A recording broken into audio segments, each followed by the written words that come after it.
ụmụ ibe amakwa m ihe ndị atịrị hie ama m ihe ndị atịrị hie nsogbu adịrọ ama m ihe ndị Facebook atịrị ebe a so detene dịka o tripụrụ ọf ọgbanyụọ onwe ya nsogbu adịrọ na enwere ihe o mere ọka anyị na-eke anyị ndị mmadụ echeme nwere ihe ọzọ anyị na-agbara ịhụ ya ị na-eme mgbe ha chọrọ ha agbanyụọ mgbe ha chọrọ ha agbanyere anyị kwuo ka anyị mee nke anyị ndị mmadụ anaghị aghọta nwa ya anyị jisi ka anyị na-eme ihe nke anyị nsogbu adịrọ anyị gbawo ndị ndozi ọdịnala Igbo ndị kwukwere n'ihe otu kwuru ọkwa ha nke Igbo izugbe ọkwa ha Igbo etere pankeki ama agwa m mana nsogbu adịrọ ọ bụrụ Igbo nke ahụ etere pankeki tupu anyị a na-ekwugodo okwu taa anyị ga-ebu ụzọ kene eke kene orie kene afọ kene nkwọ kene ikwu na ibe kene ndị mbụ kenekwe ndị ọkpụ na ndị egede kene ndị na-enene kene ndị ka ya enene kene ndị na-ege ntị kenekwe ndị ka ya ege ege ụmụ ibe asị m udo dịrị ụnụ anyị nwewu ndị ndozi ọdịnala Igbo ihe anyị ji wee kwuo na anyị bụ ndị ndozi ọdịnala Igbo maka na Igbo mara anyị pụtara ụwa bụrụ ndị Igbo anyị agaghị agbanwe kama ihe anyị ga-eme anyị ga-edozi ihe mebiri emebi n'Igbo mana ịhapụ Igbo jewara onye gwara gị na a na-eme otu ahụ eme ndị mere ihe eme achị ọkpa akụ eri na-ekwe ka ọnụdụ ndị nwụrụ anwụ ọkpa akụ eri jee nene ka ọnụdụ ndị nwụrụ anwụ ọ ga-adị ka akụkọ nkapịa na nchichi nkapịa si nchichi otu anụnwa ịwụ ịha bụrụ oke ọha mmadụ ndị amụrụ ọmụ n'obodo unu ka ka ha na-adị ụmụ amụrụ ọfụ nchichi si ya nkapịa eche m iwe ezigbo enyi m ka ekwere m ka ịgwa m ụdị okwu a o wee sị ya ihe dị ndụ na-esi otu a ndị nwụrụ anwụ bụ n'ọdụ ha agha o wee bụrụ ka bụrụ ilu anya beghị anya ọ na-eme anyị otu a anyị ahapụbekwaghị Igbo ọ dị anyị otu a mezie na imagine na ọ bụzie na anyị enwezighị identity atọ can you imagine na ọ bụrụ na anyị pụtara ụwa anyị enwere identity anyị na-erugharị ka ozu a na-akwa ha akwa can you imagine ọ dịkwa anyị otu anyị nwere identity ọ dị anyị ona anyị nwere identity ọ dị anyị onu a kedụzi ka ndị amụrụ ọhụụ n'obodo nchichi ebe ọ bụ na nchichi bụ oke ọha mmadụ ha otu ahụ ọha ka agbasị ụmụ afụrụ ọhụụ n'obodo nchichi ha ka ọ dị ịma na a na-ekwu ihe otu a ndị be anyị anaghị aghọta ya nwanne onwere onye na-agụ onwe onye na-achara moto ma ọ bụrụ ndị Igbo ọsị ọ na-enye m nri ịghọtagote ụdị ka mmadụ ga-atacha ọfụrụ n'ọpụta buru otu onwe ya bịa ihe na-akwụfụsị ụgwọ ebe a na ọkụ na-enwu ihe bụ complete set of studio a na-akwụ ụgwọ ihe abụrụ for free ego ole ka itinye go na destin so na-eche destin echesi people have to think ihe will save us ihe anyị bịa will save our people na they are going mmadụ iji aka ya voluntarily onye chukwu mmadụ iji aka ya nnọọ pụta jee kpụọ ihe apịrị apị kpụsịa ya penti ya onye ọcha kpụọ nke ọzọ penti ya onye ojii buru jejejedesa na ofu ebe si ọnwụ na ụka desa kpọrọ ụmụ ya ruo die si nwa ya na onye a bụ onye mmụọ ọma nke a bụ ekwentu nke a bụ mmụọ ọma na-egbu ekwentu can you imagine just think about this thing chegodi eche ndị be anya ma nke ọ na-echekwa uche chegodi ka ị gara ịnara ujọs mepee ọnụ ụzọ gị ịmụrụ nwa mụpụta nwa child birth ị na-anya na wọlụ gị si ya na nwoke ọcha n'ebe a bụ Chukwu na ọya kere ụwa niile nwa gị ndị na mmiri na-eneche onwe ya anya o jekwe na datịrị itiri na wọlụ nekwa anya again si mpa onye ahụ Chukwu ọsịa nke a na oke wee kwe nso ọsịa nke a dị ka m ọsịa mba something dị wrong somewhere that means anyị wee kwe nso mụnwa wee kwe nso ka ezi uru ọ bara mbara uru ka ezi uru ọ bara m chọrọ ibu uru why ebe ọ bụzi na mbụ ekwentị kedu ọnwa eziri uru ọ bara m chọrọ ibu uru ka ihe na why do I suffer why ebe ọ bụrụ enwere ihe dị ekwentị achụpụrụ ya na eze n'igwe achụpụgo ya na eze n'igwe. So ka ezigbo ihe na-agbara mbọ, why are you living then? Onye mpa gị ji aka ya ọnụ o ji eri ka eri ede gwa gị na igbe ekwentị na onye ọcha wụ Chukwu, then why are you living? You got that? So ihe ahụ just to make it basic thinking, basic. Ọ bụrụ maka ụka, ọ bụrụ maka anything, just basic thinking. Look, negodu nwoke ahụ nọ na wall ahụ anya, o nwere isi ogologo. There are people, human beings look like that man on earth. E nwere ndị yiri that man. I don't care where you come from.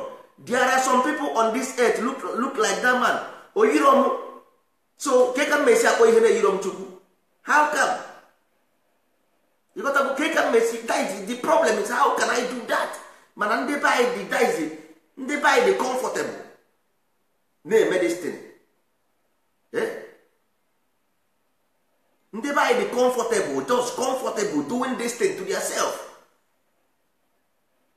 O nwere last time m kwuru okwu ebe anyị mana ndị be anyị na-eme ha kwụsị okwu ha si ise. Gịnị bụ ise? Ndị anụmanụ na-ekwu this thing can never ever listen. Ọ gwarakwa ihe bụ ise, but he will say and this year go and listen, go and learn ihe bụ ise. Ọ gaghị ekwe. Gịnị bụ ise? Ndị a na-ekwu ise. That is why m ji gwa unu na first of all kwehụ language nke ọ bụla ị na-asụ maragodi mara ya ihe ọ bụla ị na-asụ n'ụwa, know the meaning of those languages. Ọgwụkwa ha nke ndị 1900 nke ahụ akwụkwọ ha language, because ndị be anyị ama ha na-enwe ihe a na-akpọ mythology, akụkọ ifo. Omenala bụ ifo is a myth. You have to know it. Ị ga-amarịrị the mythology of ritual is under mythology. So you must know ị ga-amarịrị ritual ahụ, the allegorical meaning of ritual. You must know them. Ị ga-aga ntọala, inyopute ya, ịbazie na nsọ ana, isi from nsọ ana, ịrịbazie arịba.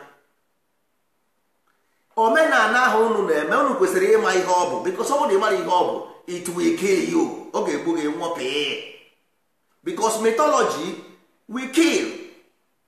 Because ihe anyị na-eme as ritual, ọwụ na ị na-eme practically originally as reality, nwanne ị dara ya, ịdachi mgbe eri isi gị.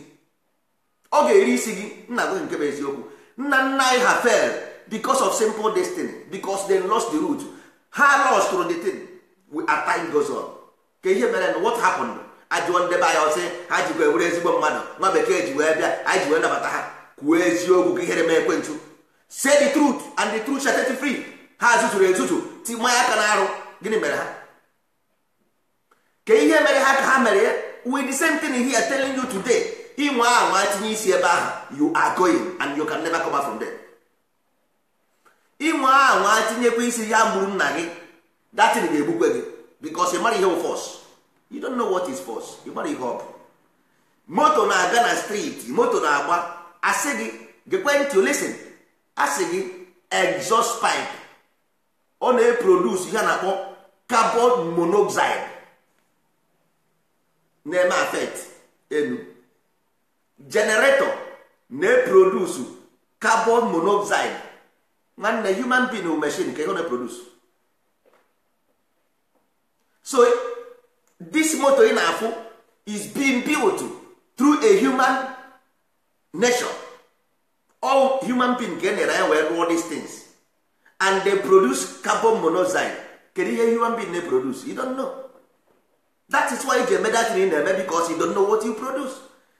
Mmadụ na-eme ome ihe ọnwa ego ga-esi mee ihe, heat mee ya. Heat ahụ nwere ka o si esi.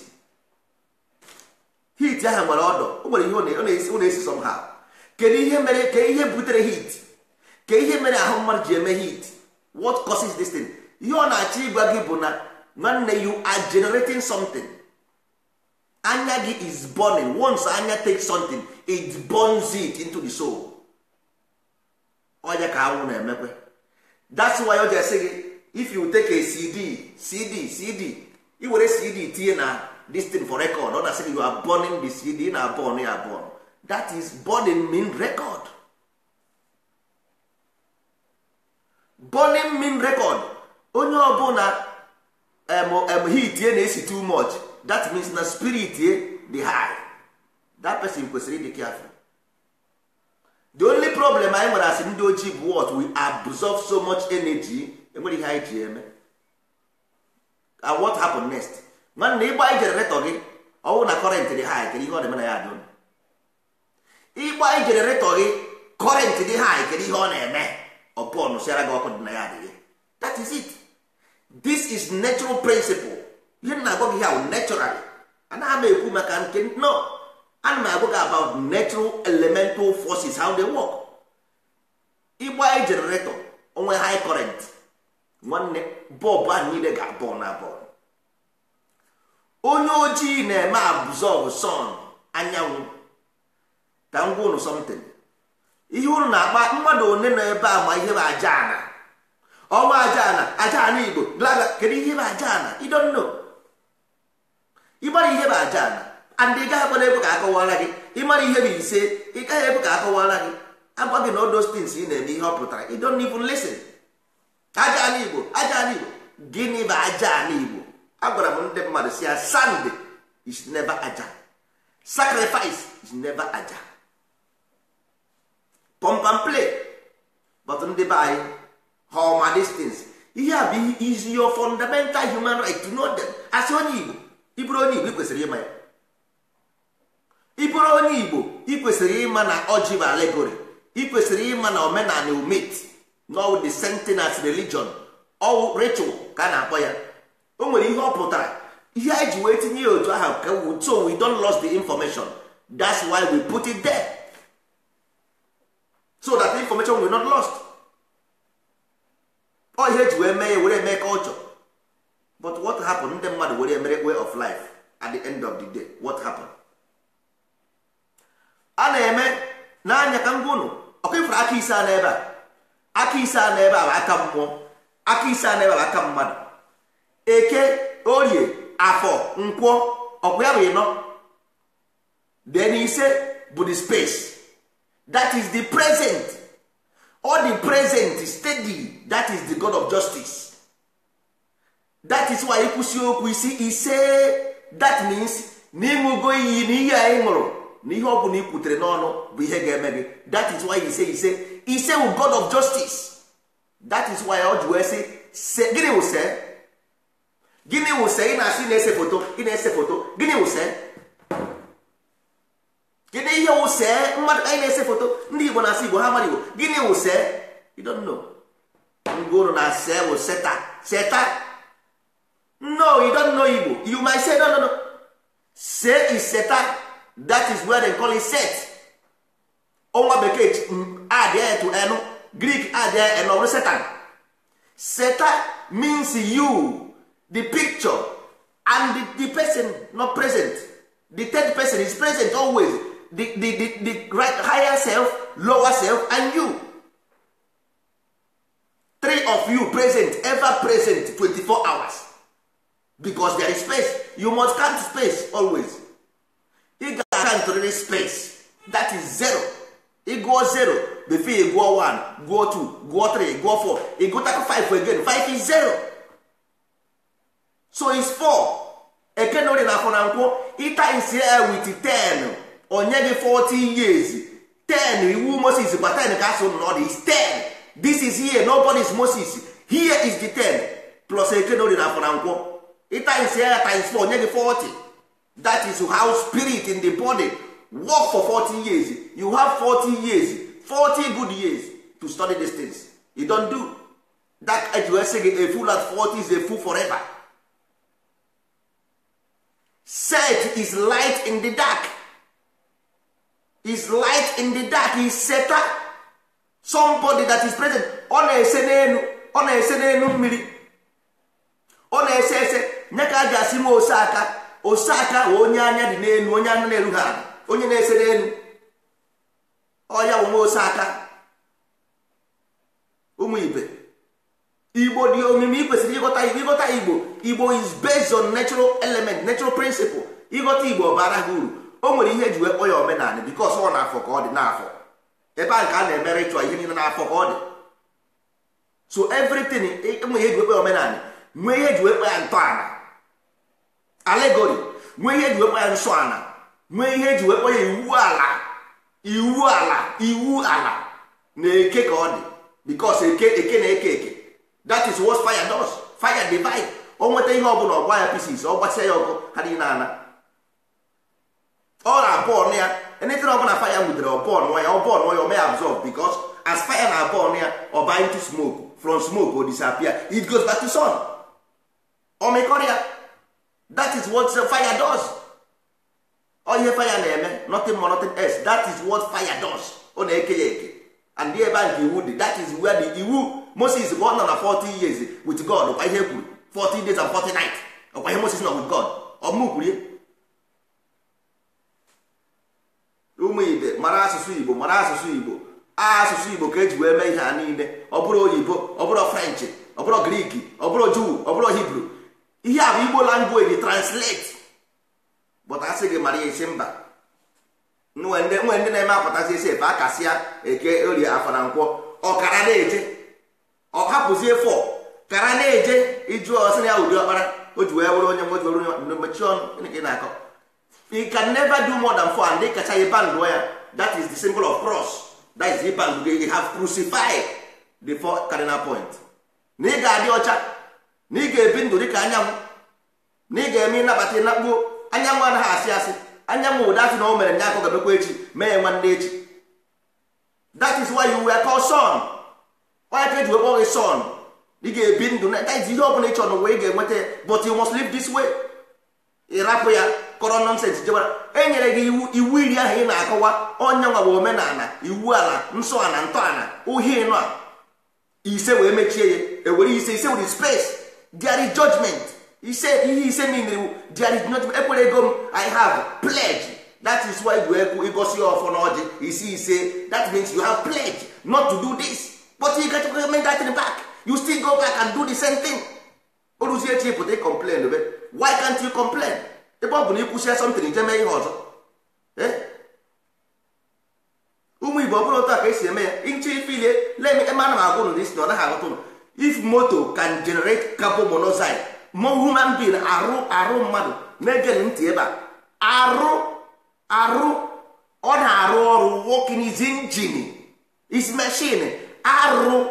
That means it's not working. There is no way something where there is nothing called arụ. Ihe ọ na-agwa gị bụ working and not working. Ihe na-arụ ọrụ, that means ya bụ gị bụ arụ. Ịbụ arụ, you are a machine, so you produce something, you are generating the dark energy you are talking about. The black conscious purity is having awareness through you, so you are generating something. Nine generate nonsense. How do you think that this person not inside you will be happy? You have the telephone with you, whoever you call is your problem. Also on a phone, talk whatever you like, you will bear the consequence, you will pay the fees. One name ATM, you sign a contract with ATM every day. You put phone na call one normal bill or because you don't know. If you don't know this thing, you can never do telephone, you can have a computer, you can have a television. You must know this thing because this is the way they work. That's it. This thing, how can you do anything? About aja, you don't know what is silicon. You don't because aja bro sand. Aja here enwere ihe mere o ji wee bụrụ aja na aja. Jugodo onwe gị, how come aja na aja ji wee sound the same thing? How come ose na-afụ ụfụ na Satan ji wee sound ofu ihe? How? Ose na-afụ ụfụ. Why? Gịnị mere otu ji afụ ụfụ? Mana ihe mee ọ na-afụ gị ụfụ abi na ihe ewute ka ihe anyị sima mere ewute ka m. So that is judgment. Nothing more, nothing else. There's a signal ọkụ nke ime mmụọ na o wutere gị n'ime mmụọ. That is ya afụfụ nke ime mmụọ ka ọ na-ata, ọ na-afụ ụfụ. That is set. Ọ seta but because of the don't used to this kind of Igbo, it used to Igbo 1900. ị mara ihe bụ Igbo nke ha bụrụ Igbo ọchị ekwensu is the personification of Paul in the dark. Ekwensu is a personify, ọ bụrụ ihe a na-akpa ya n'Igbo. O nwere ihe bụ ekwensu n'Igbo, o kwere osu ọ ya bụ ekwensu, o bụrụ ihe ọzọ. Onye kwere osu ihe abụrụ anything. Ị ga-amagodo about say ihe bụ image. Say is image. Is present ever brugodi mirror. Ibru mirror, you can see yourself in the mirror. But it's not you, but it's your image. Ihe ọ bụla imere ka that mirror na-eme. Ihe ọ bụla imere ka that mirror na-eme. That is what we say. Setam nwanne setagodim nwanne setemo same. So it's your image. Ọ bụ your character bụ that thing. So ị na-eme ihe ọjọọ. Isikwara na ekwentị na-eme go. Ọkwa gị you are doing the thing. It's your image. Oh, seta. It's setani. Oh, setani. Oh, you are doing it. So nwere onye na-eme gị anything. You are doing yourself something. Because ị naghị anụ ihe. Agwara m ụnụ since every day ka m na-agba ndị by this now I've been warning them but ha agaghị anụ ihe. No, you are here alone. You are here in ebe alone. So ọ bụrụ na anyị chọrọ, if you want to be in accordance, then all people will go and do it. Ndị maya, because in my company you have to employ professionals. In my bank you employ professionals. In my government you employ professionals. Ịrụzie na ka imezie ka imerezie onwe gị, imezie onye ndị ara employ ọka isi eme where kedu ebe ọ na-arụ ọrụ? Where does that work? Ị ga ịchọ ọrụ agajụ gị ma ị nwere curriculum ebe ịrụgo before. O ruzie mgbe ihe enwerezi onwe gị, that is no more professional. No, everybody will do whatever they like.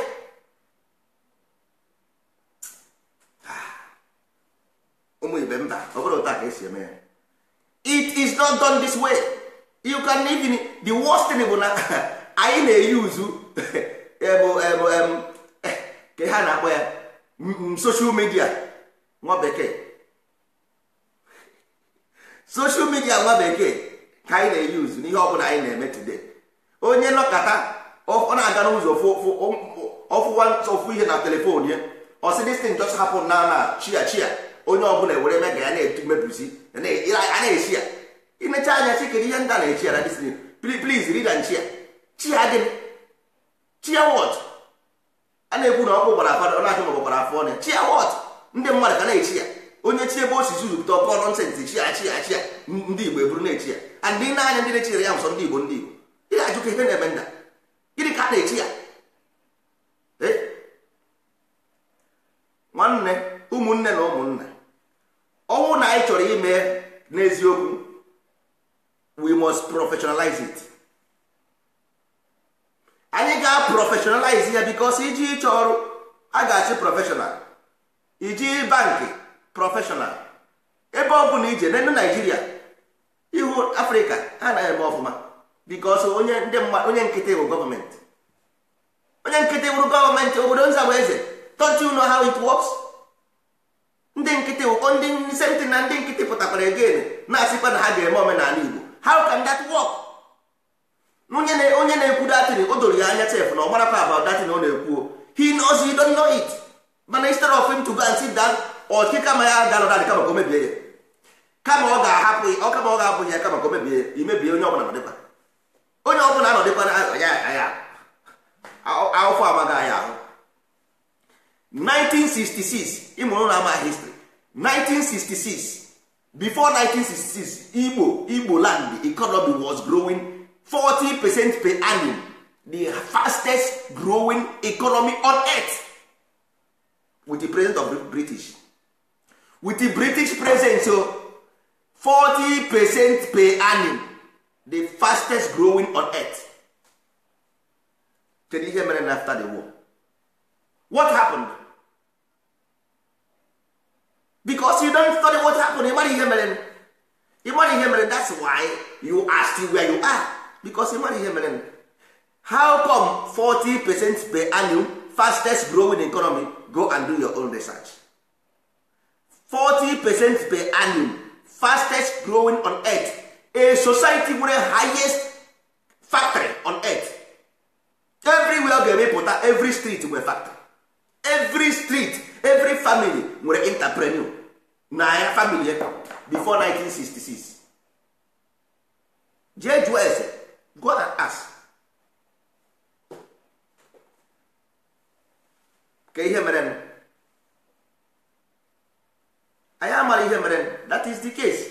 Mana anyị kwesịrị ịma, we have to know, we must know. Ọ bụrụ na ị chọrọ, if you want to be on the forefront of Igbo, ị ga-ama, you must know them. Ọ bụrụ na ị mara ya ka ihe na-ebe eme, then what are you going to offer? Kedu ihe ị ga-eme? Ịmakwa ihe Igbo, ịmakwa ihe Igbo, a whole people na-achị na ana, a whole people, the whole na-achị na ana. Enwerezi ga gwa asị ndị ojii Amerịka, jee jụọ ndị ojii Amerịka before ị na-emegheri. Jee jụọ ndị ojii Amerịka, jụsịa ndị ojii Amerịka ha kọsịara gị, then you know what it means. Ọ bụrụ na ị nwere identity, ọ bụrụ na ị nwere backup, a base, gaa jụọ ndị ojii Amerịka, they will let you know. Then ijuwa ya mechie ọnụ gị, ijuwa ya mechie ọnụ gị, kama mmadụ ga-aṅụsịa mmanya dachi ụzọ kama ka o buru ọnụ. Ihe ahụ ndị Igbo kwuru ya n'okwu, kama m ga-aṅụsịa mmanya dachi ụzọ kama ka m na ije jụọ ndị ojii Amerịka, ha kọwara gị ọfụma. So the best thing anyị ga-eme asị ndị Igbo gwa ka anyị jidegodi n'ọdịnala Igbo a. Nwanne onwere onye na-egbu ga-egbu, nwanne onwere onye na-eme ga-eritin, enwere onye na-eji ga-achụ aja, enweghị nothing. Jidegodi Igbo aka, gadogodo ofu aka, ka ọ na-ekwe nke iji aka, gadogodo ofu ka enwe nke iji, ka ọ bụrụ nke a ka iji. Kedu ihe na-atụrụ ụjọ, ka ihe na-agbara ọsọ? Agwagoro m gị, there is pure consciousness, there is light in the dark, that is the image of you, that is say onye ka ọ na-asị Satan. Ị na-ese azụ, igbu azụ abụrụ Igbo, anaghị egbu azụ egbu. Ọwụ Igbo ndị 1900 na-asị ka nje gbuo azụ, mba, ka nje see azụ, ka ije disi Igbo kanvas ya azụ, iwere azụ, iwere idide tieri ọbịa, ihe ugwu amadụ ọ ihe ị na-eji ime ise azụ. Mana kịta na a ga-asịzi ka nje gbuo azụ. Ị na-eje igbu gịnị? Iji egbe eji agba ya, ị na-egbu ya. Ị na-eji ịsa azụ na-asụ n'Igbo, ọ na-eji ịsa azụ okwe iji idide ga-eji awụwu azụ ọbịa otinye ọnụ, ịgado ya, ịgụpụta ya. Iji idide ebe ahụ na ọya bụ kanvas, isi imeji ịchọrọ isi ifie ọya wụ set, because imeji foto ahụ ị na-asị mmadụ see gị, ọ bụrụ gị nwa, mana ọ bụ just you use image just look like you to deceive yourself that na onye ahụ gị nwa. Ifu ị na-esi ya esi na ha na picha amaka kwara ka ndị mechie ọnụ, ihe ahụ foto ọhụ mmadụ, ọ bụrụ mmadụ ka ọwụ pikchọ ọsị ọha nna gbara ka m dị nna ya fine boy. Ịhụ nwatakịrị nwaanyị na pikchọ esi nna asa amaka, ifusie n'ife ịdọji ya. Ịma ha na pikchọ na-edisive mmadụ, ịma ha na pikchọ na-edisive mmadụ, ịma pikchọ disiva asa ọsị nna na-egoro asa nka ọgwa kịta na-ewepụtagoro ụnụ Photoshop, emechazie mmadụ otu a, emechasie ya ọma masị ezigbo mma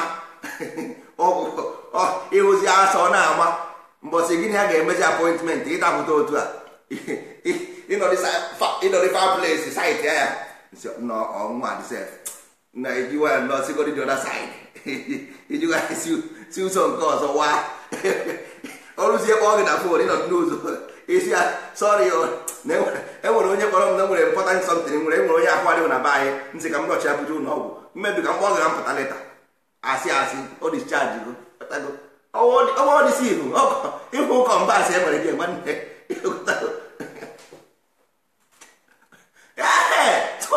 ọhịa imeji na-arụ onye ka ndị Igbo na-adị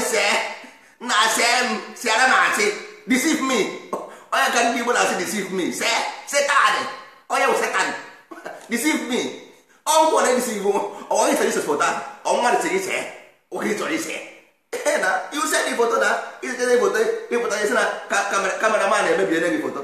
Nwanne otu ịdị ka kameraman sịrị gị na foto, otu ịdị ịma mma nwoke ịpụta na miro mma, iburu iru ewu miro, ụkwana iru oke gwara miro, ọkwa iwe oke bụ na mmiri. So nwanne agwa gị bụ otu aha agwa gị dị ka ekwentị dị ịghọtago. So ihe anyị ji wee mee ekwentị aha bụ to personify the third person present, so that you should know that there is other person you don't see, but it's you, but you don't see it, but it's present, ever present. That is why I wee gosi ya ọfọ ayasị ise. That is not sego. I have agreed that there is light in the dark. Nzogodi ebe a now, there is light, see me. Even though there is no light, there is darkness, but there is light in the dark. Anaghị agbanarị ya n'aja n'ọsọ. Ọ ise n'ikuku ọ nọ, number 5, and there was 0 and there was 5. Otu a ka Igbo dị. The same thing agwara ụnụ. The same 4 anụnwa ka e were count ya 10. 1 2 3 4 wee wee 10. 4 times 10 ọkwa ya 40. Asịzi unu ya nwụrụ the law, iwu iri, nekwa iwu iri ebe a, nekwa iwu iri hie. Omenala, nsọala, ntọala na iwu ala, nke mmụọ, nke ala ise, onye gị ise, ekwere m ekwe, ịpụtara nke mmadụ. Omenala, ntọala, nsọala na iwu ala, ọ sị ga ekwere m ekwe ise. Nwanne ịpụzie ihe mebe ihe ọzọ, ichere enwere onye na ya, mana isi ise, mana oge isi ise na ihe ni isi ise, that means you are saying yes, I am present. Anọ m ya. Iwere gị ọnụ gị kpọrọ onye aka m, o ruzie echi ịpụta isi nwanne ama m ihe na-eme m. Enwere dibịa ịma, kedu dibịa ị na-ama, kedu dibịa ka gị nwa, enwere dibịa ka gị nwa biko sọ ngwa ọgwụ dibịa na onwe ya, onwere dibịa ka gị. There is no dibịa who is more than him, because you are the maximum of this force, this force that created everything. You are the maximum observation, because this force want to have awareness. So nekwa anya ka spam ị na watch ka ọ na just jeje chogodi video ebe spam na develop n'ime mmiri. N'ime mmiri ka mmadụ si pụta ụwa n'ime mmiri. Jugodo onwe gị, how did this water enter inside this thing? Na that akpa nwa nwaanyị ahụ, kedu ka mmiri si wee badie? Jụọ onwe gị ajụjụ a. Ask yourself. You know why? Because nwaanyị is female. That means ọ na-agwa gị na ọ bụ nwoke bụrụ nwaanyị. Womb man. That means ọ bụ nwoke bụrụ nwaanyị. Nwaanyị bụ nwoke na nwaanyị. Because why? The moon, ọnwa ị na-afụ, is shining with the sun. Anwụ from anyanwụ ka ọnwa ji acha. So ihe ahụ ọnwa ha na-acha ọ anyanwụ ka ọ bụ. So that means because ọnwa represent moon, because all silicon, you got to go. So now ebe ọ bụ na ọkụ ọnwa ka ọkụ anyanwụ ka ọnwa ji acha, that means ọnwa adịghị ebuo. Ọnwa nwere electrical charge plus positive charge from anyanwụ, sorry, ordinary. So nwaanyị bụ nwoke na nwaanyị. Ndị nwa na onwe gị bụ so nwoke, ịbụ onye oshi, oke. Ijere ịta azụ ọnya ma gị. Ịhụ ya, nwoke jere ịta azụ ọnya ma ya. N'ime abalị anyanwụ anaba n'ụra ahụ, mana utu keliri ya, o jechawa ọnwa ya na ọnwa na romance. Ya ọ na nwaanyị emotion, ọ ya emotion ahụ because ọkụ aha from ọnwa ahụ itiri anyanwụ, o chengiziri vibration. Anwụ chenji, ọnwa chenjiri vibration.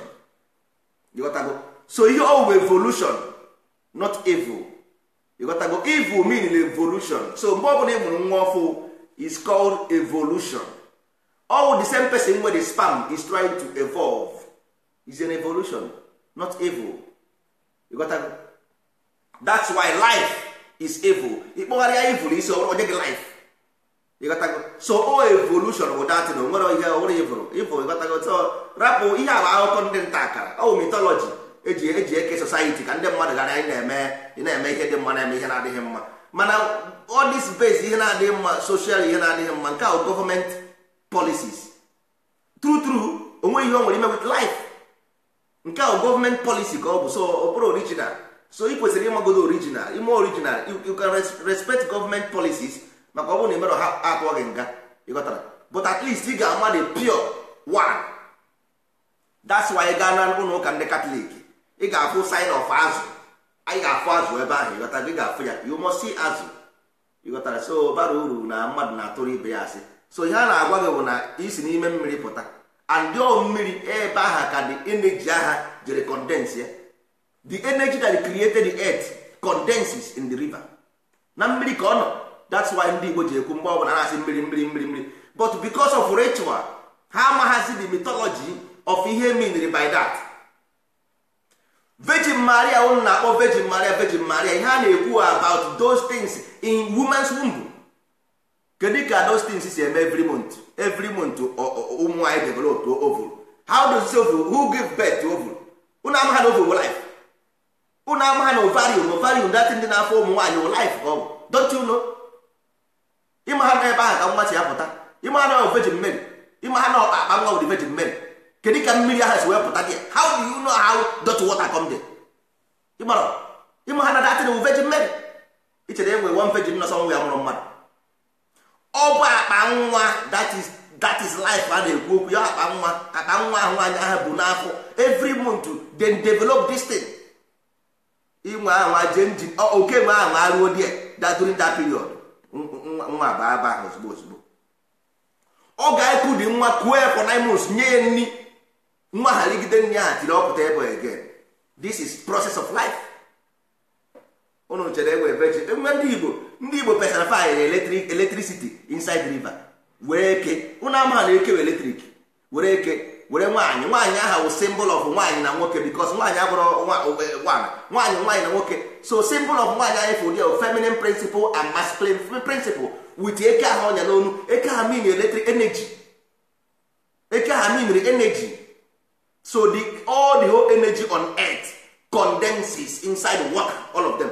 That is why ọ ga-eji eme ihe ọbụla nwere mmiri iwere gaa na eletrik ọchọp gị ihe ọbụla nwere mmiri iwere gaa na eletrik ọchọp ọdọgbuo oge ozugbo. That is why mmadụ meta aka na waya ọchọp waya ihe o ji achọp ya wụ that current of that one the more than your own current and the 70% of your body is water and 70% of earth is water.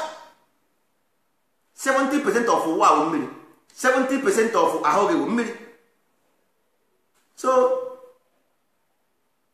everything will mean. That's why heat mee gị n'ime ahụ gị data onye ahụ nọ n'ime ga-agba ego fridge so all the distilled water na-apụta n'otu air condition si apụta ọ ya heat ahụ ị na-afụ so ị na-generate something that man na distilled water something apụgo from it ịnyụọ mamịrị ọrụ nitrogen jee chọọ ihe nitrogen go and do your own research agaghị m egwu ha niile go and do your own research give nitrogen your mamịrị with nitrogen so ihe na-eme refine ị na-refine everything nsị gị will refine ka ọ bụ mamịrị gị refine heat gị will refine so ị na-agwa m na moto can refine and send something that will destroy the universe nke nwa na nwoge asị human being you cannot onye gwara gị so everything you do here mmadụ na ị na-ejenerate mmadụ nonsense ịhụ na agwazi na nwa na-eme na-apịtọsị ya na-apịtọsị n'ala Igbo ihe ụnụ na-apịtọsị n'ala Igbo onye debere nna nna ya isi otu ha nọ. Igbo nwere two principle Igbo nwere eri Igbo nwere nri sọsọ ihe na-aba bụ gọọmenti Igbo nwere and is like a priest na ọbụrụ village mmadụ so ụnụ akpọzi na isi Igbo ọbụrụ village is a priesthood is a cabinet so what does cabinet so ị na-agwazi na ọka because na ọka wụ ka ya na-akpa capital of Anambra so ọka wụrụziene head of Anambra onye gwara gị because na enwere capital na Abuja wụzi head of Nigeria nna ndị Igbo kedu ihe na-emere ndị a so ị na-akọwa na ọ bụrụ na disi ma nọ na-eri na nri ma distin na-agwa gị ha ga na-anụ ọgụ na fight onwe ha dị do you think so? Do you think that na ndị a ga na-anụ ọgụ dị na ọ bụrụ na ha ma distin because ha marọ ndị a bụ 1900 His Royal Highness 1900 His Royal Highness ọ ha nwa na ebe ahụ that is why they are fighting ọ bụ na ha na-abụ na ha bụ na ọ bụrụ ya ha agaghị arụ ọgụ. Ha kwesịrị ịma na datin wụ ordinary priesthood ka ọ bụ na ihe ahụ capital gọọmenti na ihe ahụ gọọmenti not more nothing else. Kedụ why are they fighting nke onye ụdị ọkara na onye bụ ada? That means ha mara ihe a na-akụ. Ndị a bụ ndị njiwe nwere hope. Igbo custodian ndị a ga-akpụ na-eje n'igwe ọụkwụ aka ebele ga-eje eje ụmụ ibe. Ọ ka mma na anyị bido n'isi kwarisie ihe a niile bido n'isi megharịa ya burekwa the same principle mbụ ahụ megharịkwa ya ọfụma ọ dị mma. Ọgwụkwa na isoro otu a ọ dị onwekwa ebe anyị na-eje. Ọnwụ na anyị soro ya otu ọ dị na pọpị anyị kpa nwa soro ya otu ọ dị anyị abara n'ezigbo akwụkwọ because otu ọ dị sef the worst because o nwere uru ọ bara. Ndị na-ata ọjị ịjụọ ije na gegodi na na dati ka ha na-akpọ ya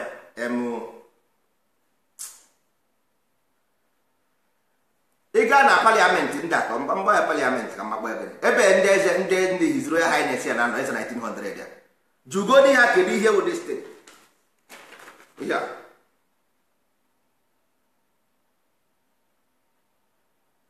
jụọ na ya kedu ihe bụ ihe ahụ. Sọm na akara nzu akacha 12 anyị akagide nzu kachie main road. Ị na-ajụ nwanne kedu ihe a na-aka ihe adị mma polisi adị mma kọtụma anyị na-ekwu na-eti patabanụ ka anyị bezie na ihe mebiri emebi eme ntị ka anụghị ya. Patabanụ ka anyị mee ihe meziri emezi eme ntị ka anụghị ya. Ebe a ka m nọ enweghị ebe m na-eje. Aga m anọ ebe a anya ka m gere n'ụlọ perikomasị ọkwa anya ka m ji enegu aga m eji anya mmụọ wee na-ene ụlọ ji anya mmadụ wee na-afụ ụlọ mana nsogbu adịghị. O nwere ihe anya fụrụ gbaa mmee mana ihe m gwara ndị be anyị bụ na ọ daba adaba ọ dagbuo mbe ọkpọrọba ọkpọrọgbuo eke. Asị m jee zie dike ozi aga m ezi dike ozi mana asị m bute ya ebute agwa m ha mba na ma ihe ebu oyibo anyị ka nda ụmụ ibe o nwekwaghị ebe eji azụ eje. UN, ICC, IMF ofu ndị nwe ịchọ ije mee your own research ofu ndị nwe unless me be stupid enough to deceive yourself, unless me that iberibe enough to deny this truth, unless me that iberibe enough to deny this truth, then you become a fool at 40 is a fool forever. Ọ bụrụ na ibi na adịghị gị mma jiri nnọọ nwayọ jee nụchọọ the best brain in your society. Unu na ha reach agreement ma nụkwụ unu ga-esi eme ihe wepụ ya from media, wepụ ya from media. Ọ bụrụ na ị ga mara ka unu na ndị nnukwu akpa ụkwụ ga-esi wee mkpa nkata ọwụ ndị ọbụla mana ụlọ bịa ihe na-ekwuchi m ntị everyday onye kwuru ihe a bịa ebe m nọ ụdị aka m na-egwu ya agwa m ya na nwoke m ọ bụghị okwu aka ebile jeje ụwa anyị mana atụrụ ọmara atụrụ ofe ka ofe isi n'ọhịa onwe onye akpịrị chuga rọrọ ọgbụpụ mana nwanne ụnụ amara chuga na-ebu diabetes, ụnụ amara chuga na-ebu diabetes. Ị kwesịrị ịma na chuga na-ebu diabetes. Ị pụtara n'ụwa ndị nwere ihe na-atọ m amụ sometimes. Ị pụtara n'ụwa ahụ mpụ na-aba agha afa nye gị identity nye gị ihe niile. Ọkwa dị sentịrị ndị ọcha mere ndị ọcha bịara were ụmụnne gị nye ha fada nabazie ndị pastọ na ndị fada ewerezie nyewazi ụmụnne ha ịkpapụ enye ndị eke ndị Afrịka nye ha gọọmenti nye ha egbe nye ha ọtọriti ha anyịwazi ụmụnne ha ịkpapụ. Ọnwụ ozi nwa bekee na-eme ya anyị nwa na-emezi the same thing. Nna gị nwụrụ gị ịtọ ọnụgozi bụrụzie dị taiga sizie na nna gị amaghị ihe ọ mere ọnwụ ngwa na fight si I am you are not. Ọnwụ na amụrụ gị na Meduguri ị ga-awụ nna gị na-eti isi nne gị na-eti isi ị ga na-eti isi ọnwụ na amụ gị na Arabia na Saudi Arabia ị ga na-ete isi ala ma ọ bụ na nne gị na nna gị na-ete isi ala. So ọnwụ na amụ gị n'onye Igbo jee chọpụta kedu ihe mere eji akpọ ya Igbo, kedu ihe history of Igbo, kedu ebe m na-ebido. So iwe nwee ike inwe continuity. You don't just stay like that, wake up one day begin to shout na na-ekwugheri. Mba, jago just study ya, go and do some research and studies. Mara ebe ị ga-ebido. You got that? Know what did you want, kedu ihe ị chọrọ, ọ ihe a ka ị chọrọ. Then you know, just get a master plan. Dozie ụmụ gị ọfụma, mara ihe. Ọ bụrụ na Facebook, ebe ahụ social media, ihe a na-ekwu ihe ọsọ ihe a ọ bụ na enweghị ihe ọzọ. Ihe ọ bụla karịrị ihe a na-ekwu ebe a na-amasị ọda na iberibe. Ọdaba gara m ịga ma ọ bụ ndị na-ekwu okwu. Enweghị ihe ọzọ. Ọ bụghị ha na-ekwu. Mmadụ ajụkwa ana m ebe a na so need the solution. How can you get solution on Facebook? Facebook Zuckerberg ka ọ gị gara akpọ ya Mark Zuckerberg. Ọ kwa nwe Facebook ahụ. Isi solution. Ke ụdị solution a ga-agwa gị na Facebook? Can you tell me? Ịmara nwe ndị be anyị adịgo used to this thing, ịma na-agbazigharị. Ihe m ji ekwu this thing otu a bụ na mgbagodi nkịtị na asị na afọ ekwughị gburu okenye mana ekwugwa na ogburu nwata. Mgba nkịtị enwe ihe ga-eme m. Mana m kwuo ya otu ama na some people nwere ike ha wee iwe pọtụ nwanne ọka mma na m kwuru ihe dan na okwu epuo m ome n'afọ. Mgba nkịtị onwe ihe ga-eme m pọtụ ọ bụ ịfụnanya na-afụ ndụ ebere ma na-emere ha because something must be wrong somewhere. Ọ na-amakwana duri mgbe a na-anụ agha nwaanyị dị ime was suppressed with tactics, the same tactics they use during American Civil War. A na-use against ndị ojii during genocide of America. Ndị ojii genocide egbusiri ndị ojii na America. Agbara nwaanyị dị ime egbuwa ya, ekpọtasị ụmụ nwaanyị dị ime alaịnị agha were ofu nwaanyị dị ime otu a gbuwa ya afọ, ndị nke ọzọ ha na-afụ ya otu ife ya inside them. Ịghọtago ọ na-cause anxiety. So ọmụzi ụmụazị ahụ a na-eme somehow. Ịghọtara? So that tactics ahụ a na-akpọ hungry. Ọ bụrụ hungry in a sense o nwere ihe ọ bụ, o nwere ihe o meanere in psychology, o nwere ihe o meanere. So now anyị mawuru victim nwa the children of those people emere that thing. We are the children. Ịghọtago? So normally the tactics ahụ bụ ihe anyị na-eme na to just to behave this way. But anyị ma agwa ụnụ so that he ghara iwu victim, ka ị ghara iwu datin emere gị expect, datin ebere impose because of ihe mere mma gị na mpa gị for you to be like this. So mma problem you have, all psychological problem is ihe na-akpọ ya post traumatic war syndrome. You got to go. So but ihe chọrọ ka m save ndị be from this disaster, from this catastrophe. You got to. So but ndị be anyị achọkwara na onye a na-agwụkwa na-agwa okwukwere na-ekwe. You got to go. Onye a na-agwa ekwere nọ ka ihe ị ga-eme, ị ga-ama ihe ụlọ, ị ga-ama ihe eriri, mba na igwe ya bụ ogo họ ịhapụ ya. You got to go. Igwe ya ka ihe esi agba ya igwe ọ bụrụ na ọ sị mbasi ọnwụ gbasi ya nkịtị. You got to go. O ruzie na cemetery, o ruo na cemetery chukwu ama ya ezigbo ọrụ ebe ahụ si ya mgbe nọ nso na-agwa gị ịnụghị ya ezigbote ọrụ ha na aha ka a ga-ama ya. Next time ọ bịaghị ya igwe ya okwu okwere ha chekwara ụwa agụbekwe ụwa na-agbara ndụ dị onye anọ n'ime gị nwere ebe ọ na-eje, and if you don't complete the journey ị na-agbachikwa azụ until you nwanne ị na-agba bọọlụ adị until you get the point you cannot go until you get the point. Inweta point ahụ division ị ga na-agbada ị ga-aga relegation ma ọ bụ na enweta the point until ị gazie na oke na agbụsị na ọchịcha ndị wee jie ịma a na-agwụ na otu ọ dịnụ ka egwuregwu. Ọ bụrụ egwuregwu, it is not a joke. Ọ bụrụ a joke, ụdị ihe anyị na-agwụ na ebe a onweghị onye ga-agwụ na ya. Ihe a chọrọ ka ụnụ bụrụ ndị nkịtị nwanne, because nwa bekee bịara march, nwa bekee came to march, ọ bịara march. So ihe ọ bụla nwa bekee na-ebe ka ọ ga-esi adịrị ya na mma. Ọ bụrụ na ka ị nwụọ anwụọ, is your own good, go and do your own thing. Ọ bụrụ na ka ị na-ekwuru okwu, why are you talking what? Tie ebe a mechie ọnụ tupu ebe a jee mee ịmara ihe ahụ na-eme mere ya powerful, go and do it. Isi gwa mgbe ị gaghị eme nwe, go and do science. Some people will come say ọdịnala awụ sayensị, ọdịnala awụ sayensị, and what is ọdịnala? Ịta ọjị n'ịka ntụ. Onye ka nwa bekee na-eme were na-arụ plen, nwa bekee ọ na-ata ọjị n'aka ntụ na-arụ plen na-aga everywhere. Ịkara ekwu nwa bekee pụta o were egbe gbasasị everybody. ọdịnala ụzọ nkịtị ma ha akpụ ị na-eji chalenji ndị na-eji remotu efegharị efegharị otu a ka esi eme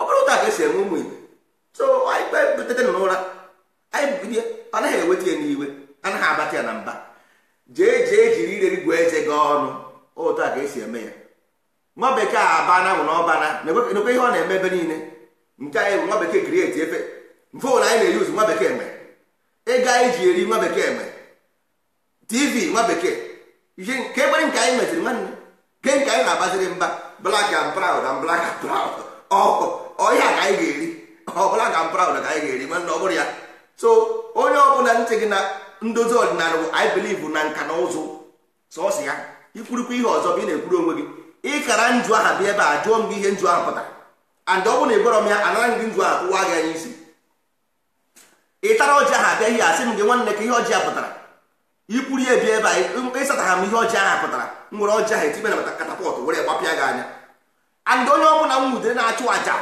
njụọ ya sị ya kedu ihe bụ aja anyị na-achụ kedu what you want to bere kedu ihe were outcome of this aja ọ bụrụ na ịgwa ha ma eburu m dị aja aha were aja aha eburu chọpịa gị n'isi ị ga-agwarịrị m ihe aja pụtara you must tell me ije buru lukat mmiri ịga na mmiri eho mmiri anyị ga-eji wee na metọrizm ndị were nọnsensị wuchikọta everywhere ezigbote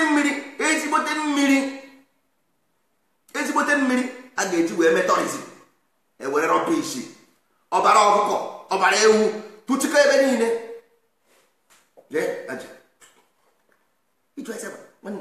kedu what is the outcome of this thing? I want to know. Achọrọ m ịma isi na-awa onye a o jee n'ụlọ ọgwụ afọ na-ata ya o jee n'ụlọ ọgwụ then what is the essence of this thing? Achọrọ m ịma how many people this thing cure bụrụ ọsị m ofu onye bụta ofu onye mma ama m onye mere ọgwụ o jee na nke dibịa agwọ ya egburu ọgwụ egburu ewu o nyere ya mgbọrọgwụ mmiri ọgwụ Igbo o nyere ya ọgwụ Igbo ọgwụ bụ ọgwụgwọ ihe eji agwọ is healing snake symbol amaghị m nke ọkụkọ na ewu a na-egbu kedu ihe ọ bụ I want to know ọkụkọ na ewu a bụ gịnị? I just want to know. Tell me what is the meaning of this thing. I want to know because more the consequence ama m the outcome so achọrọ m ka gị ọgwa m the meaning because more the outcome ama m ihe ọ ga result but mgbe I don't chọrọ ịma ihe ọ bụ that's ọ bụrụ na ịma ya gaghị eme if you know it ị gaghị eme sọsọ ihe mere ndị Igbo anaghị abata village bụ because of that thing. Sọsọ ihe mere ana Igbo adịghị develop abụrụ Buhari ọ bụrụ British all that thing. I know thousands of Americans ndị Igbo medical doctors scientists ụjọ na-atụ ha because that thing na-ebugharị that thing na-atụ ha ụjọ you don't know.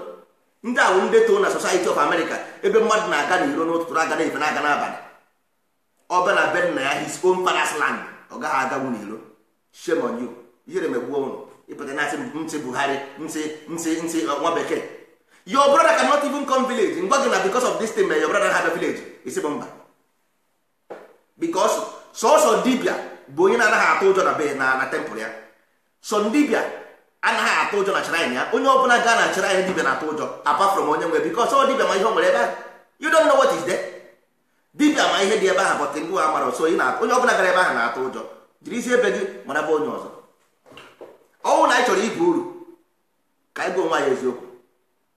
Ọnwụ na anyị chọrọ ibu uru ka anyị gwa onwe anyị eziokwu ụmụ ibe. So onye na-anaghị atụ ụjọ na shrine bụ onye nwe shrine ahụ. Onye ọbụla gara na nke ebe ahụ bịa na-atụ ụjọ onye osikwa ya bụrụ olesi ma ọ na-asị asị olesi ma onye ahụ ọ na-asị asị ọsọ onye obi kara na shrine bụ onye nwe shrine. Onye ọzọ ọbụla ike adịghị na-eji ofu ike tụpụrụ pere epere because ịmaghị ihe dị dị nwanne ịma ihe dị ebe ahụ nọ mgbe na you don't know. So ọ bụrụ na anyị chọrọ ime anyị ga-eme ya n'ụzọ ziri ezi odo ewu na ụka anya ndị be anyị akwụsị ịtụ ụjọ ndị a nwụrụ n'ụlọ ụka ka ha bụ ma ị chọrọ ma ị chọọ 99.9 of ndị Igbo amụrụ na chọọchị and ịma ihe chọọchị na ozi ọma ndị ụka iwu ntị ụnụ sọnsọ 300 euro studio anyị akwụghị ụgwọ ya 300 euro ebe ntụ anyị akwụghị ụgwọ ya. Ndị ụka ofu onye na-ewere 150 million naira rụọ ụlọ ụka. Onye na-akwụ 300 euro studio, onye ga-fund project.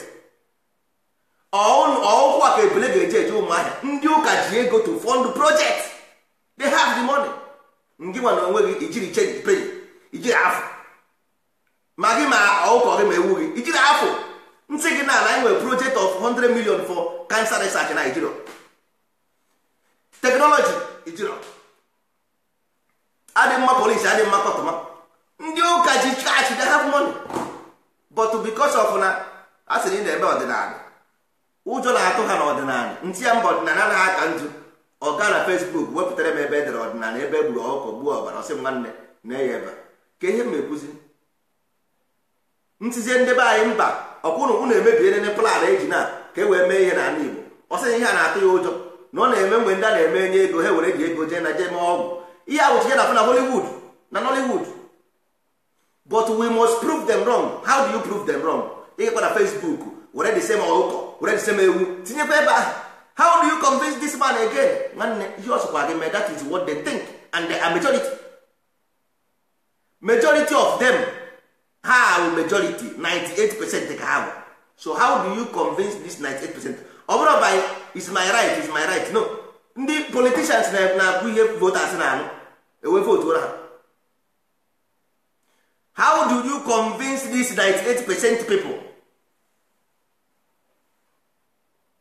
Convince ya, because you gaghị apụtasị ha this that. And how do you prove it? Prove it to them. Onwere onye na-eje ụka obi dị mma. I don't see amaha m onwe onye mma na-eje ụka obi dị mma na-abụrụ maka ụjọ, na-abụrụ maka fia, na-abụrụ maka fia. Ụjọ ka ha ji eje ebe ahụ. I were kwụsị ụjọ nke ọzọ na-abịa ma na-eburu ego strategist na ọnwụ na ibe ego strategist ị gaghị eme datin. Ọ dị isi ikwu n'ọnụ. But ngwa gị because I know about the elemental forces very well, more than most people na-ebugharị ha akpagharị. I know about this element, how they work very very well, more than these people na-ekwu nonsense akpagharị, because ha amaghị ihe ọ bụ. They don't know what it is. That's why they do that thing. Ha amaghị na the sentinel ahụ eji nuclear eji arụ ọkụ onye ka ejikwa arụ nke ahụ na-agba ukwe mmadụ agbagbu. They don't know. Ha amaghị na the same virus or virus. They don't know. These people na-aba mba everyday inye ha ihe ọgwụ eji egbu mmadụ, they will kill you. Na nwoke eziokwu. Because they have no temperament.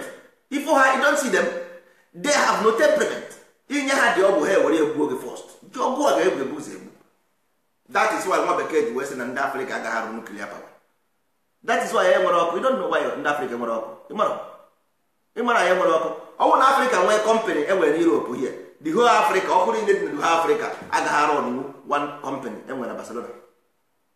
The megawatts the whole Africa na-use, the megawatts the whole Africa na-use, ọ gaghị arụ ọnụnụ a company in Barcelona, only one company.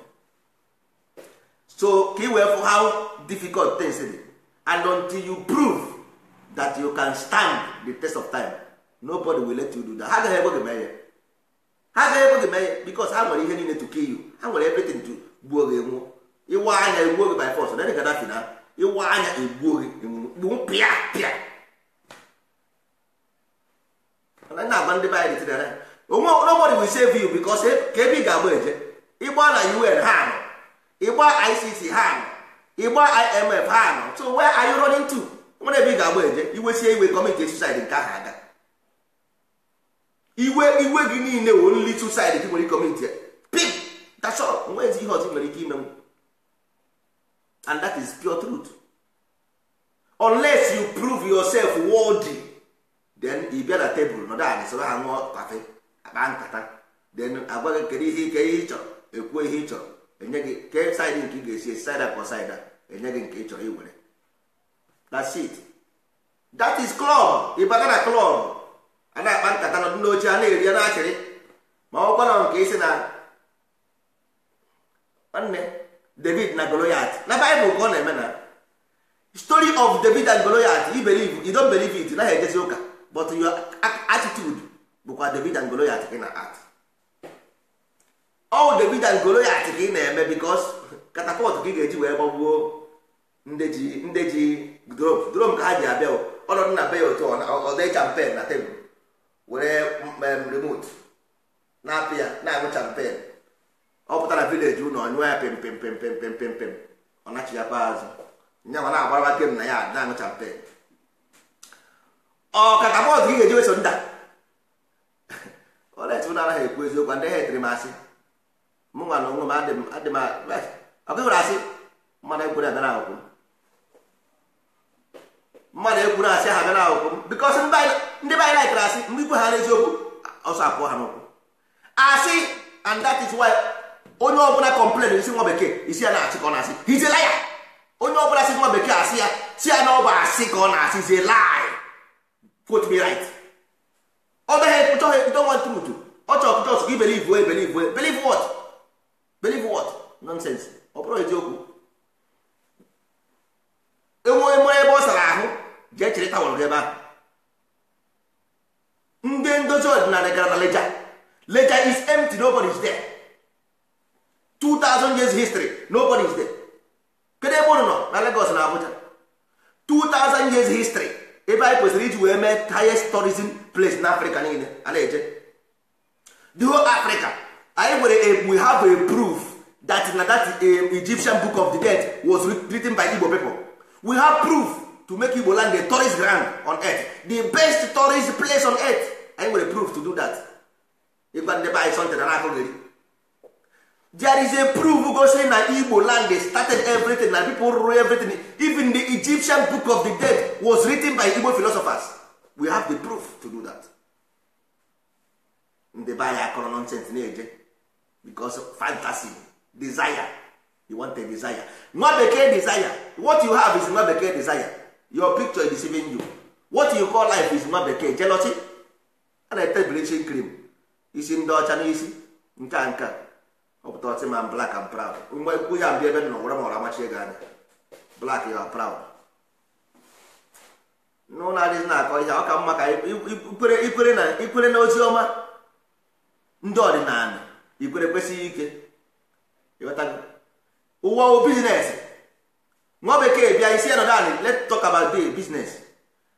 Onye ọbụla nwa China si sit down business, that is life. Or here not here or commerce.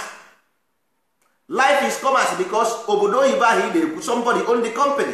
Those places you call a country because all of them borrow money every month to finance their project. All ndị mmadụ nwee ga ndị mmụọ nwee ịmaha na ya ahụ ego mmadụ ije no sided well or he feel all those company bụ mmadụ nwee, that energy company mmadụ nwee, that water company mmadụ nwee, that hospital mmadụ nwee, that construction company na road mmadụ nwee. Then what are you talking about?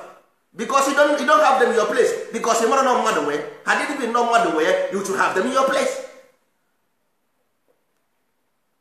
Ọ bụrụ na ịma na mmadụ nwee those things, you should have road in your place, you should have water, you should have light. You kwesịrị ịma na this thing private companies. Even the government is private company. Prisons are companies. Go and ask American people. That is why they run it properly. Because it's people owns them. But ndị isi ojii ha mara this thing. They don't know. That's why you see them see their country because ha mara ha chekwa right, fundamental human right. This is a company, and if you have it a company, onye ọbụla enwe ọrụ, onye ọbụla eriju afọ, nwee onuzugbo ụlọ akwụkwọ company, ụlọ akwụkwọ private, basic school private, ịgụsị akwụkwọ pụta inwe ọrụ because enwere company. I want the best students to work in my company. So I will make sure that there is a best school there so that I can have best research technology in my place to sell to people. Lesson them mother. I had them money away. So everything is like the same thing. In computer, there are more than 20 to 25 different companies. Now passing na computer. You should know these things. Unless you know that life is commerce. You are going nowhere. Not today. Not tomorrow. Asị m udo dịkwara ụlọ. Anyị gbawo ndị ndozi ọdịnala Igbo ndị kwere n'ihe otu kwuru, ndị si na nna nna anyị ha agaghị ana. Anyị dịgodo ịbụọ, we are fine with it. Anyị dị ịtọ, anyị dị okay. Ihe mma bụ na ụwa m agaghị ahụ ụwa ihere. Agaghị m eso mmadụ n'azụ. Aga m agwa onye ọcha, look, sit here. This is my position and my portion. Africa, I am not Africa. I am person, one Igbo. onye Igbo ka m bụ. You don't impose your identity on me. Ahụ m ezigbo onye Igbo bụrụ onye ndozi ọdịnala.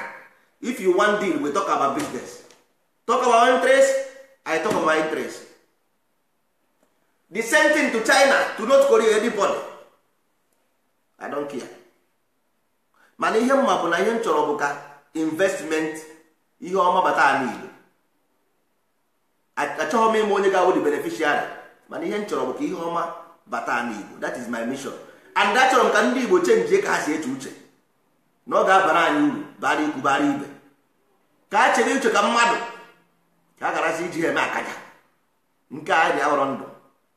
Because onye ọbụla na-ebi ụdị ndụ anyị ihe ọ ga-enwe depression, anxiety, suicide. Because then if na enwe ihe dị ndụ eme, enwe ihe dị ndụ eme. Because yes, of course, if you are depressed, onye dị depressed enweghị uru. Sọsọ ụwa nwere ọ chọrọ ịnwụ anwụ because ọ dị depressed. All depression na-ebute mmadụ isi a chọrọ ịnwụ. Ọ na-emere ichere mmadụ na mụnwe ekwe. All depression na-abụ na nwe dị depressive isi I want to die because you are depressed. Ọ bụrụ your fault, all sickness ka a na-akpọ ya.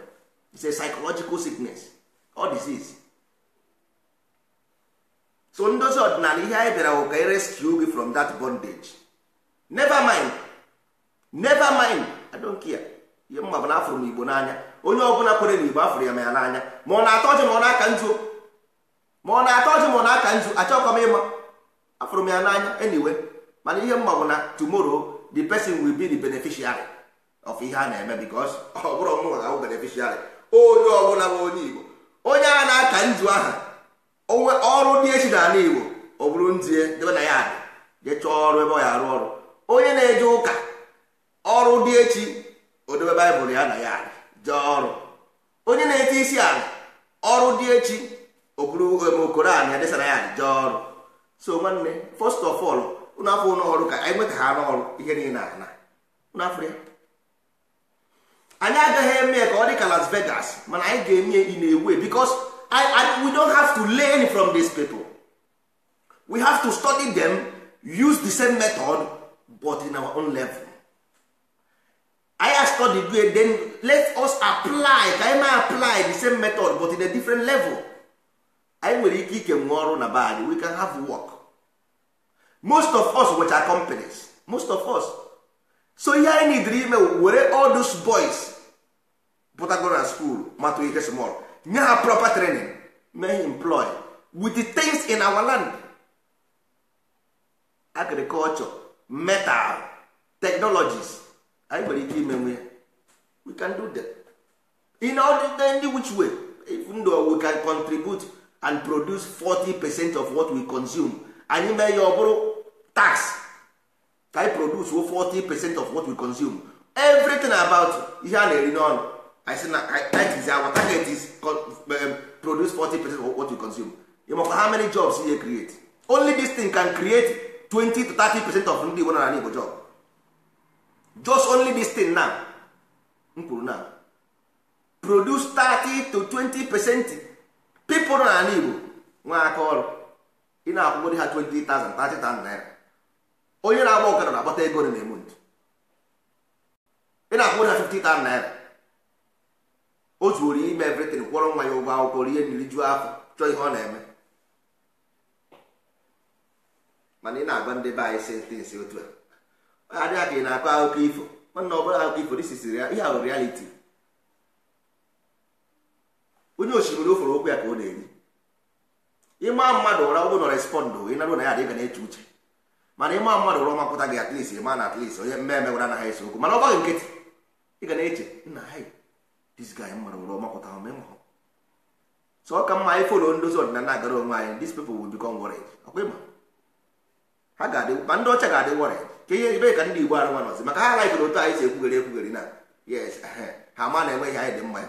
Mana anyị pụọ na jebere nwaanyị ọdịnala, jee na leja, mezisie leja ọfụma, rụchaa họteelụ ebe ahụ, ndị mmadụ na-abịa tọrist ebe ahụ, gochaa bọọsụ, dechaa ya ọdịnala cultural heritage tourism, a na-agbagharị n'ala Igbo everywhere. Ọ bekee ga-asị m na aka ezi na-emezi ebe a, anyị afọzi ndị na Facebook, ha ya ekrieti new social media kwuru ma ha ya achọ another one, even bịa mapa isi ya agbapa anyị na bọọsụ anyị nna ndị Igbo ka ewe unu nọ bịa na Facebook anyị na-eme isi ụnụ ụnụ amaghị ego ndị a na-enweta na Facebook ụnụ na connect everyday ma ọkụ ma telecommunication ma ihe niile a na-enwecha uru ebe a nche na Afrịka a na-eme nnecha na Facebook bụ free maka enye gị free ụnụ amaghị na so ihe egoro 500 million ka mmadụ kwụrụ kaachị goro ya na-eche na ahụ free ịma ha ụnụ na-enye nọ ebe anyị ma ihe ọ na-akọntribut n'ime ụmụ ibe ka ọ dịba godin ka m je chọọ ihe ọzọ m na-eme onwe m biko na ụka akara aka eruo na nso a sị m udo dịrị ụnụ ụmụ ibe anyị fụrụ ụnụ n'anya no mata ihe a na-ekwukwe we still love you people we love you anyị fụrụ ụnụ n'anya so nwere ihe ndị Igbo ga-eme ka o wute anyị kama na anyị na-apịa uwe akwụkwọ ego ntụgbe anyị na-ekwu ka ọ baa ahụ n'isi iwesi iwe ị gaa na ya adịtụ na na iche ya eche ọya anyị na-ekwu maka ya iwesie iwe ị gaa n'ụlọ iche ya eche bikọs agbaghị nkịtị ị gaghị eche uche chee echiche ka ichepụta ife asị m udo dịrị ụnụ ihe kansa anyị nọkwa mbọọdụ onye chọrọ ịsọpọtụ ihe kansa chakpọ nọmba ahụ etiri ebe ahụ iwu dama nwere kansa o nwerekwa ego o ji eje ụlọ ọgwụ dama na enwere ego ọ nọ na ya dị obere oge na achọghị m ikwu okwu ọjọọ ka a mara ihe a ga-eme dama aka ha nkụ n'ala Igbo otu ahụ chọọ na ihe unu ga onye ọbụla nwere nke ọ nwere kpọọnụ damda na Naijiria dị kpọọnụ ha ka a mara ka ga help those people ma a m ga-esi eme ha ihe anyị nwere onwe anyị bịara bụ ka agwụ na enwere kansa bụ ka anyị chọrọ ka anyị nwere laboratrị n'ala Igbo mana ndị ahụ nwere kansa oredi ka ihe a ga-eme ha ntụfu ndị a nwere kansa oredi a ga-atụfu ha atụfu mba unu enyere m nwa onye nyere m ndị agha nọ na vileji ebe ahụ kpọọnụ ha na kọọlụ ma na ihe unu ga-eme ihe ọ bụla unu nwere jee nchọrọ ndị ahụ okwe nye salaka aka nchawa ọ na-adị mkpa mara na ihe unu ga-emere ndị ahụ mara na ihe unu ga-emere ha at least o ruo na saịdị nke ọzọ ahụ saịdị ebe nke ọzọ ahụ na-echeta ụnụ ọ na-agbara ụnụ na-agọrọ ụnụ ọfọ ogologo ndụ na arụ isi ike ọ wụrụ pọshọn ya nwere ike ọ bụrụ ihe o metara ụwa nke mbụ mana at least kịta anọnọz na nke kịta ọkwụchago ụgwọ bilie ọkwụchago ụgwọ nga ya unu nwa na onwe ụnụ ahụ dị mma mara na ihe unu ga-eme ha ewetago so ọ na-adị mkpa onye Igbo ka ọ bụ bikos of na eburu ozu onye ọzọ ọ dị ka ebuo isi kpọrọ nkụ ihe nji wee je wepụtawa ndị kansa bụ na ndị mmadụ anaghị ekwu okwu ha atọ ka gasị fere ọ naghị eme exist kansa bụ nnukwu ọrịa ndị a enwere ego they have no money nothing ihe unu na-ekwu okwu maka ndị ahụ dị negodi ndị ahụ adịrọ ndị ahụ ndị arụ adịrọ nọ na sick bed nka na-ekwu okwu ndị arụ dị nekwe ndị dị na sick bed unu anaghị ekwu okwu ha nsogbu adịrọ onwe onye eme echi dị ime onye ma ihe ọ ga-amụ wee nwere onye ma ihe ọ ga-amụ kama na mbọsị nta ka anyị chụọ na ogbere nche ụmụ ibe ọ gazie